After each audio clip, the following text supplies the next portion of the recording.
త్రిజగద్గురు పీఠం నాగప్రతిష్ఠ. ఇవి ఇంట్లో మేము రోజు పూజ చేసుకునే ఉత్సవమూర్తులు. రామ పట్టాభిషేకం. ఇవన్నీ ఎందుకు చూపిస్తున్నా అనుకుంటున్నారా? ఇప్పుడు మీకు ఒక మహా అద్భుతం చూపిస్తాను, చూడండి. రామ పట్టాభిషేకం మూర్తులు వీరు లక్ష్మణస్వామి.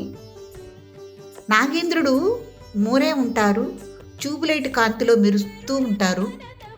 ఆయన గనక వస్తే పరిమళాలు వెదజల్లుతూ ఉంటాయి. నిజమైన నాగేంద్రుడు ఎవరికి కళ్ళకి కనిపించడు.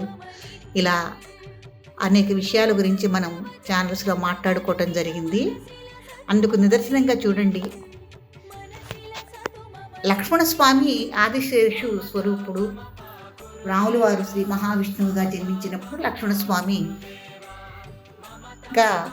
ఆదిశేషుడు పుట్టాడు అని మనం తెలుసుకున్నాము. అందుకు నిదర్శనంగా ఇక్కడ చూడండి, ఇంట్లోనే నాగేంద్రుడు లక్ష్మణస్వామి మెడలో ఒక మాలలాగా ఇక్కడ కుసం విడిచి వెళ్ళటం అనేది జరిగింది. ఒక అద్భుతము. ఇది తోక భాగము ఊడి కింద పడ్డది.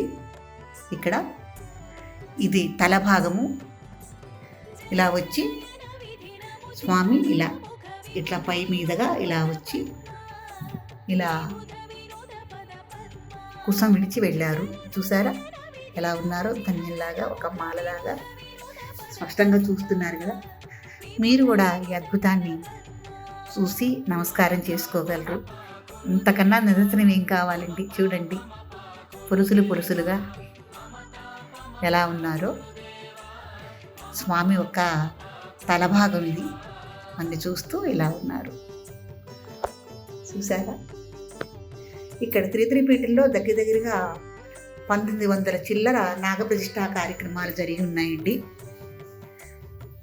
నాగేంద్రుడు త్రిత్రిపీఠంలో ప్రత్యక్ష దైవంగా తిరుగుతున్నాడు అనటానికి ఇది ఒక గొప్ప నిదర్శనం.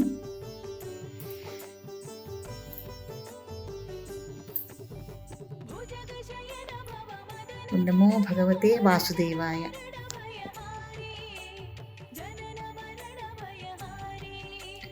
రామాయ రామచంద్రాయ తే నమః.